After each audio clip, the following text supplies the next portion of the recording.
So one thing I've noticed in recent years is that the internet is slowly getting worse and worse, and that's not to say that there isn't, wonderful things out there and things I really enjoy, because there certainly is.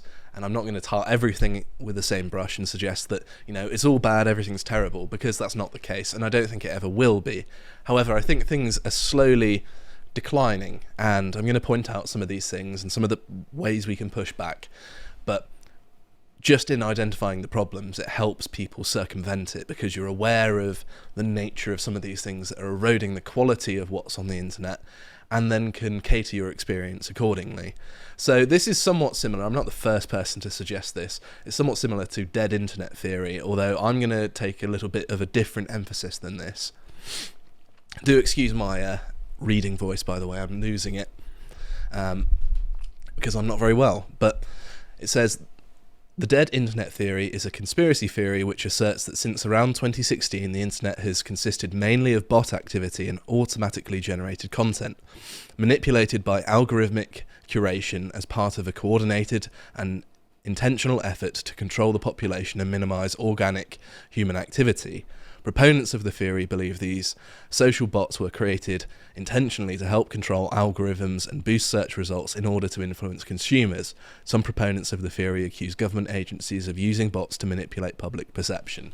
And we know that this sort of thing is going on, so there's obviously some truth to this, but I think it's missing the entirety of the picture. I mean, for Honestly, example, I'd never heard the second part of the theory that it's intentional to manipulate people. I just thought it was bots just working automatically.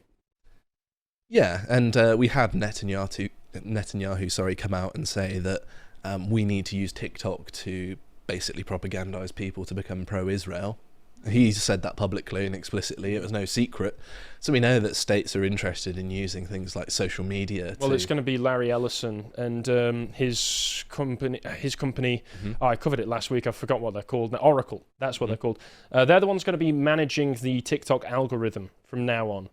So now instead of it being, Chinese-directed propaganda, it's going to be Israeli-directed propaganda. Yeah, and these algorithms give people tremendous power, because basically what they are is something that's centrally controlled, not supervised, quite often private, that you can manipulate and change. Yep.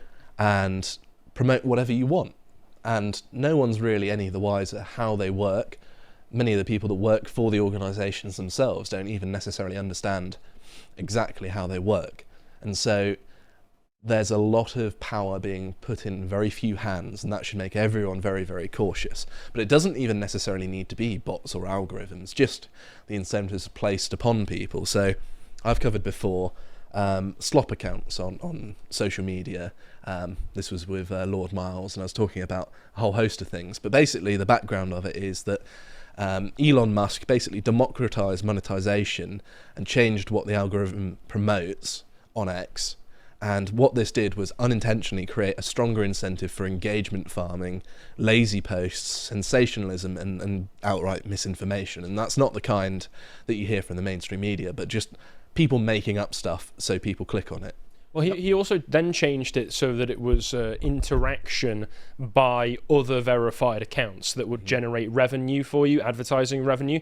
So it created this farm process where people could post something in a group chat, and there would be these group chats of people, like dozens and dozens of people who would post something, and every single one of the other people in the chat is verified, comments on it, and then somebody else does the same thing, comments on it. So you don't actually need that much engagement, but if every single post that you're putting out has dozens and dozens of verified accounts posting replies underneath it, then they were actually farming advertiser money in that way. So it provided new whole ways for people to get to scam the system.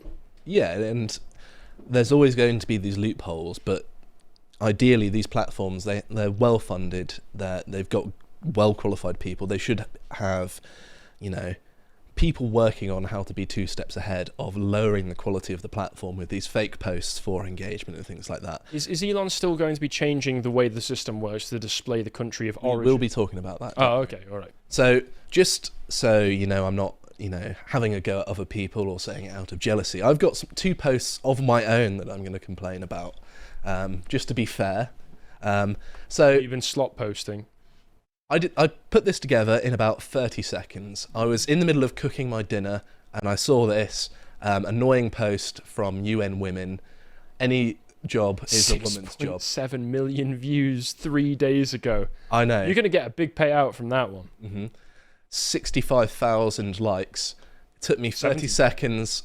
All I did was post a GIF. It was one of the first ones to come up, and just pointed out the fact that, you know, they say any job, but actually what women actually want to do is not really manual labour. It's normally office work, which is just an observation based on workplace data. And I'm not even having a go. You know, I'm not against women working or what have you. I don't really care. You can suffer with the rest of us as far as I'm concerned. Very progressive. I know. And this did really, really well. It was 30 seconds of my time, pretty thoughtless. Nothing went into it. One of my most widely circulated posts. This is how it always happens. This is why you don't effort post. I wrote an article talking about political violence in this case in Ireland and how it's going to spiral. Spent hours and hours, you know, it was the continuity of hundreds of hours of thinking and working about politics. And compare this, hardly anything. So I do something really effortful, no one really cares. I do something half-assed, it's the most viewed post. So my point here isn't, you know, go read my article. My point is that there's a very strong incentive, thank you, a very strong incentive for people to just post lazy things that are pretty much meaningless. Like this, you know, whether it existed or not, this post, it doesn't really matter. It has no real influence on anything. It's not really any key observation. It's lazy. And I'm happy to say that. Yeah, don't follow Josh. But actually, you're very right about this. I mean, yes, it attracts a lot of attention, but it also makes an excellent point very briefly. It's bite-sized slop that people will forget they even saw 5 minutes after scrolling past it. Yeah. But that moment you do scroll up to it, you go, ha, and then you like it. And then you carry on with your day. But it's inane and pointless. It's not like the long-form stuff that's actually deep analysis that's the most important. This is a mass platform. That's whatever can be snappy and catchy and attract the most amount of, like, basically lowest common denominator stuff. And then, of course, this is in part human nature. So Yes. I'm not necessarily saying it's the platform's fault, because it is also partly just what people want out of the platform. And another thing is this. So this is a satire account, but you wouldn't know it was satire unless you actually clicked on the profile. And this... You don't know it's satire?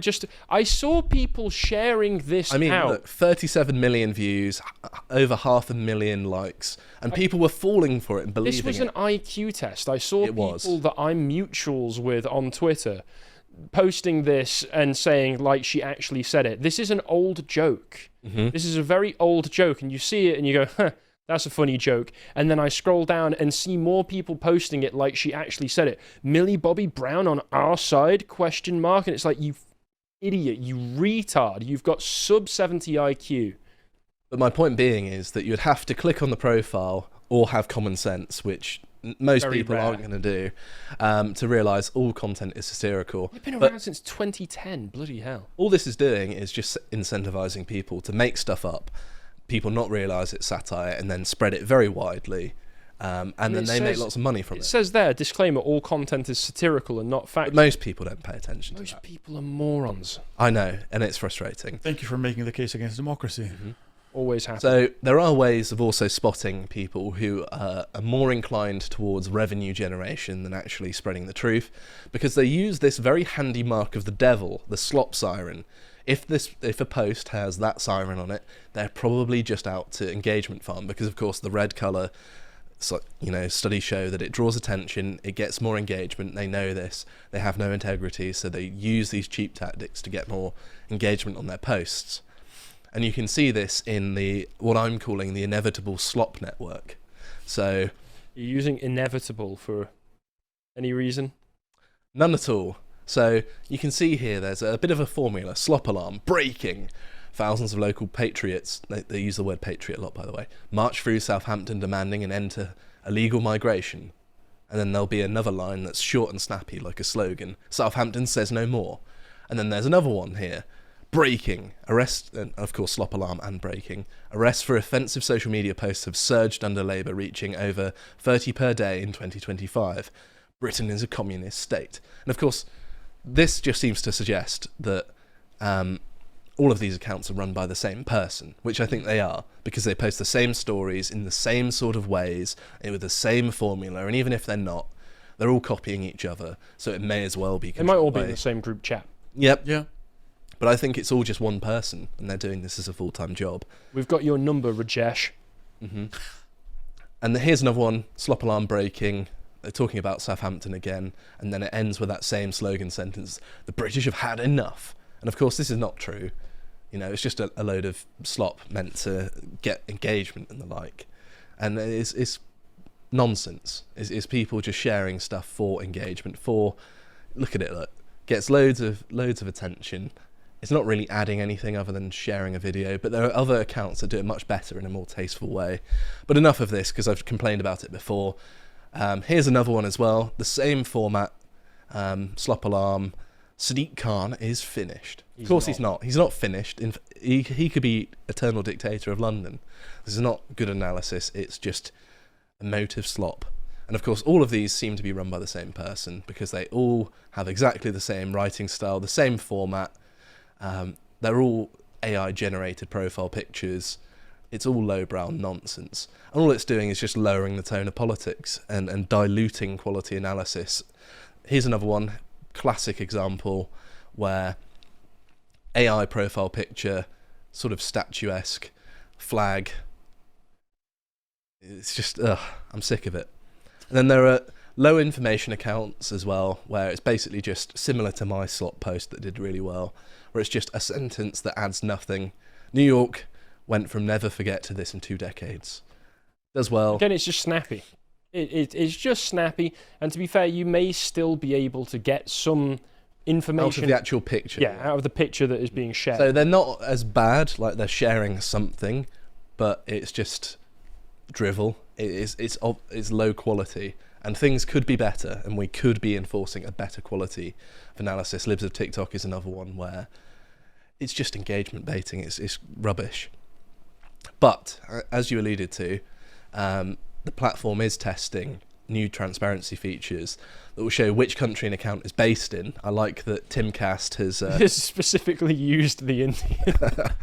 Because we know that lots of Indians are pretending to be based Westerners and running accounts like Inevitable West in that network, trying to share news and just sensationalising it and not really understanding it, but just slopifying it. Mm-hmm.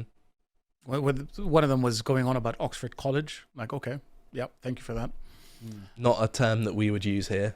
Oxford University. Mm-hmm. But yes, apparently it's employees' accounts and then being expanded potentially to the rest of the platform, which would be very interesting. Of course, that will be an upgrade. I'd be interested when they do this to see how many of them turn out to be Indian, yes, but also how many turn out to be Chinese, how many turn out to be Israeli, and a few Russians in there. Yeah, how many Russian as well. Mm-hmm. But of course, there are ways of circumventing this as well, because you can register for an account with fake details.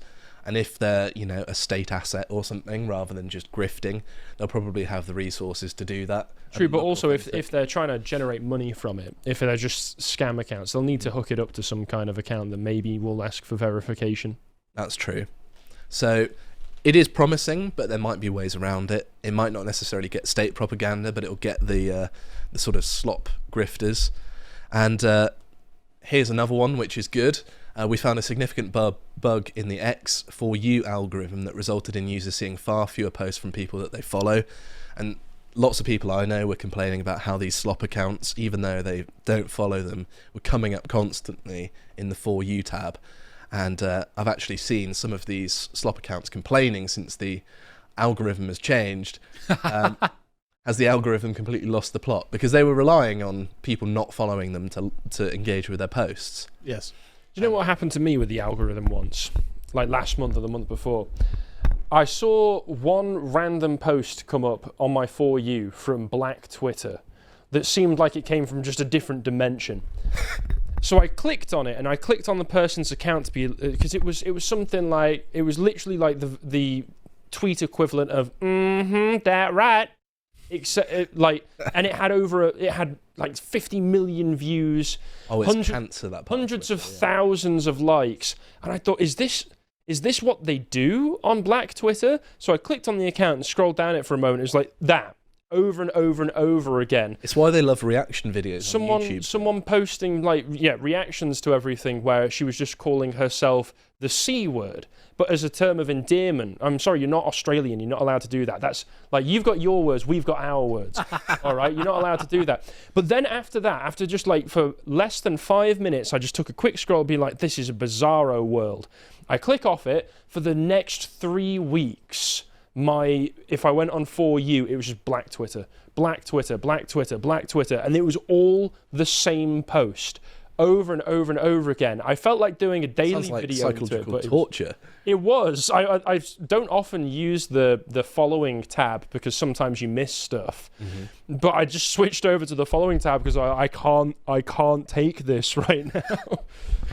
But there is a ray of hope. I had it pointed out to me when I was complaining by this gentleman here that there is a service that removes 90% of slop, and it is called Gettr.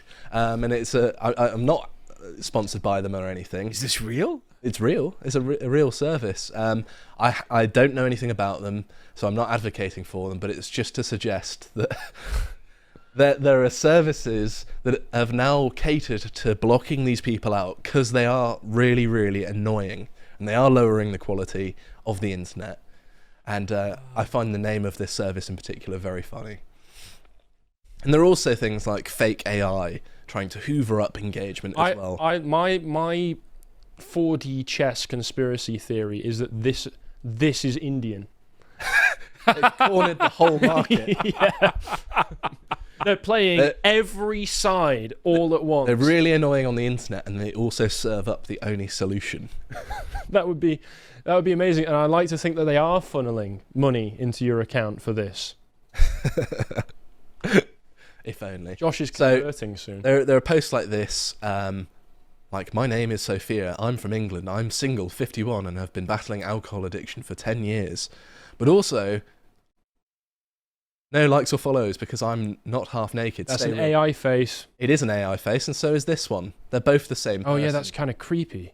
They're the same person, in fact, and this is a trend I've discovered picture, with the help of our former producer, John Wong, who helped put me onto this. Really? That people who do these pencil drawings and describe themselves as artists, I mean... AI. It's all AI slop. It's amazing how her face changes in every picture she posts of herself. But these aren't pencil drawings, these are AI generated. This is a fat NEET is behind this account. And there are other ones like this as well. Here's another one. It's another drawing account. But no, they're just pretending to be people. And this one's even funnier because today is my 65th birthday. Okay, this is dead internet. This is dead internet, right? Okay, I'm wrong. There isn't even a fat NEET behind this account. This is just a server let loose. This is a bot server let loose. That's Wait, you crazy. mean Hannah Blake is not this person? Oh my god. At least if it was like an actual human being behind this, they wouldn't post such obvious rubbish, right? I want to believe this. I want to imagine that this... I want to believe that this is actually the person behind the account. And he accidentally posted his own picture under his Hannah Blake account. But also, there's this one as well. I'm 81 years old. And what engagement do these get? Like 15,000 views, almost 600 likes. Massive. Not massive, but some of them do well. I mean, that one's funny. Yeah. But some of them get like hundreds of thousands. But I've just picked out these recent examples because they're funny. And there's... more where this one got a lot of attention. What? 50,000. What happened? I finally became a father from Sonia Sketches, of course, another. Is that a jewel-headed baby on either end? No, it's two little babies held in the same arm, but obviously it's AI. Also, you know. I mean, I saw other AI generated photos. Like there was a photo I saw earlier that was going around that was attempting to claim that it was pictures of like victims of the Holocaust being lined up in the trenches at Baba Yar, right? An event that we famously do not have any photos of them all being lined up in the ditches that were dug at Baba Yar. We don't have photos of that, but someone had AI generated it, and it was getting spread around, and people were like sharing it. Eventually, it got community noted saying this is an AI picture. But it's ridiculous the kinds of things that people will spread. And this is another sketching account. More AI stuff. What is this? Like, come on. It's all AI nonsense. So there is some AI that I find hilarious. Like, even Ren fell for this one. And this is... I've watched this about several times, and I think it's hilarious. So pay attention to how the cat grabs the fish with its arm, how it runs. Pay attention, okay? That is not how cats run. And it's holding it with its... It's running like a rabbit.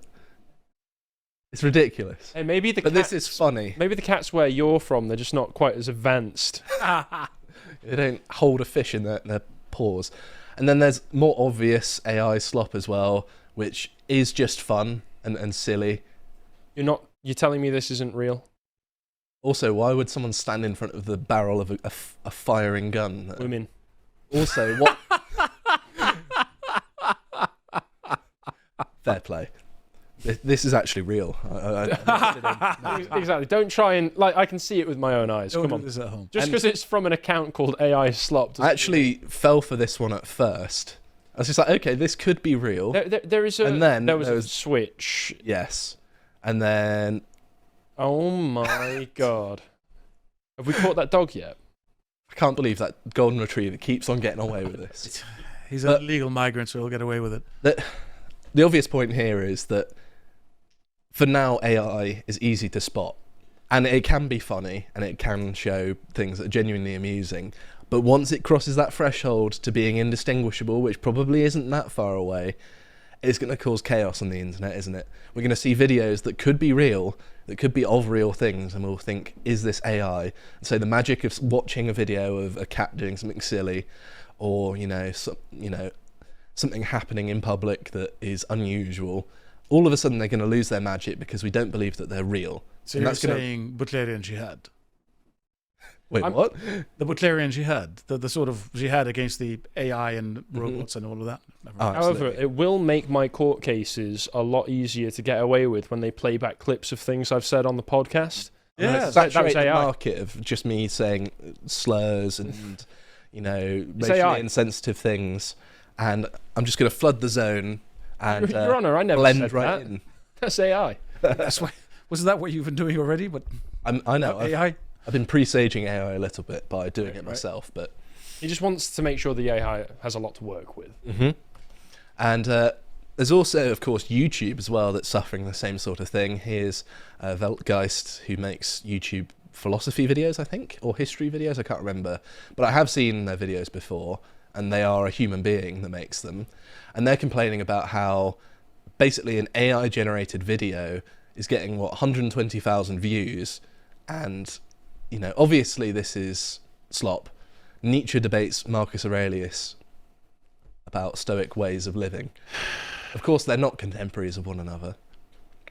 And I mean, it's at least an innovative use of AI, but it is AI slop. Ultimately, the way that LLMs work, if it's generating actual speech, is that if they've AI generated the conversation as well, all AI is doing is kind of using a random number generator to predict what words it would expect Nietzsche or Marcus Aurelius to say. It's not actually genuine. It's not actual expertise. Yeah, it's not like you're channeling their actual spirits through this. So you could possibly learn something from it. No, of course not.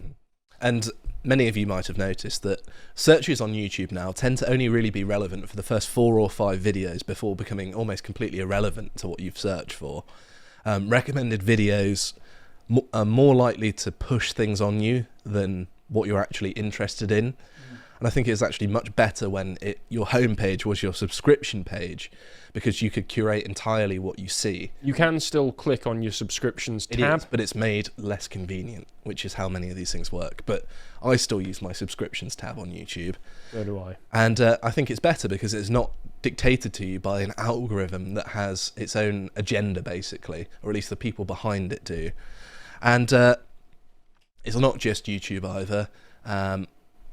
Oh wait, no, this one is. AI-generated YouTube channel uploaded nothing but videos of women being shot for some reason. So there's the weird, sinister AI things where, this channel was just uploading AI videos of women getting shot for whatever reason. Sort of a bit dark. I don't know why you would get AI to do that.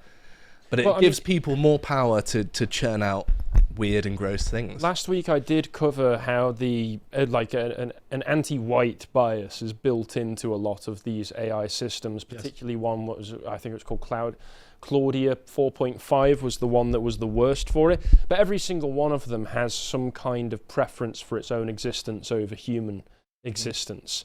I don't know if that's an intentional thing that's been built into it, but it comes across a little bit Skynet to me. It is, that it's randomly generating videos of human women being shot. That's creepy. It is creepy. So there is this service on YouTube now that they're going to introduce to reduce doppelgangers and people using AI to steal other people's content and create fake versions. But as this article points out, you're going to have to give more information to Google, more personal information, for the protection from AI fakes in the first place. So everything's leading towards digital IDs one way or the other. It is, yeah. So there's this sinister sort of centralization. It's packed into it. I mean, Tony Blair's been pushing for digital ID for a long time, and Tony Blair works with the Tony Blair Institute and Larry Ellison to develop AI tools for government as well. So it all tends to work together because technocracy has a particular logic that it follows. Mm-hmm. But it is quite concerning that your only defense against basically artificial intelligence plagiarism of your own work is to give all of your information over to Google. So if you want to succeed basically and not have your work stolen, give Google all of your personal info. And then they'll kind of worrying.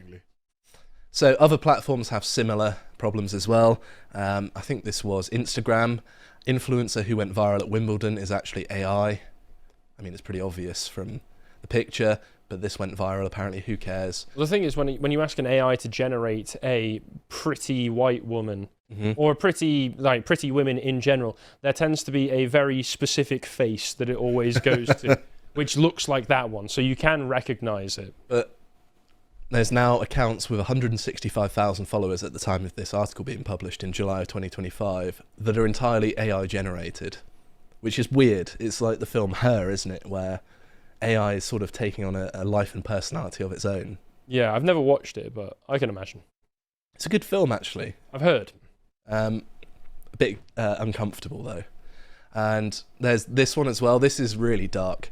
A creator developed leukemia, except she's an AI influencer in a healthcare marketing campaign. So they used AI to create this is a bit more obvious looking at that, but to create a fake leukemia patient to sell healthcare. That's disgusting. It's not only disgusting, it's like the most scary dystopian thing possible. It's just like a drug company is going to hire AI now to create fake patients to sell people things that they might not need. Well, this just reminds me of Blade Runner 2049. It does a little bit, yeah. And then as well as that sort of thing, AIs also steal existing people's stuff. So this lady had a wedding photo stolen by an AI, which passed it off as its own, and posted it on social media, which is a bit scary. That'd be a bit of an invasion of privacy, wouldn't it? But my point being here is that once you're aware of what these things are, you're far better at spotting them, and you're able to figure out, okay, these things are eroding the quality of the internet. This is bad. I need to avoid this. Otherwise, what I'm going to destroy is quality organic stuff on the internet, and that is to the detriment of everyone who uses it. If you would like to watch the full uncut version that is also uncensored, head on over to lotuseaters.com to find out more.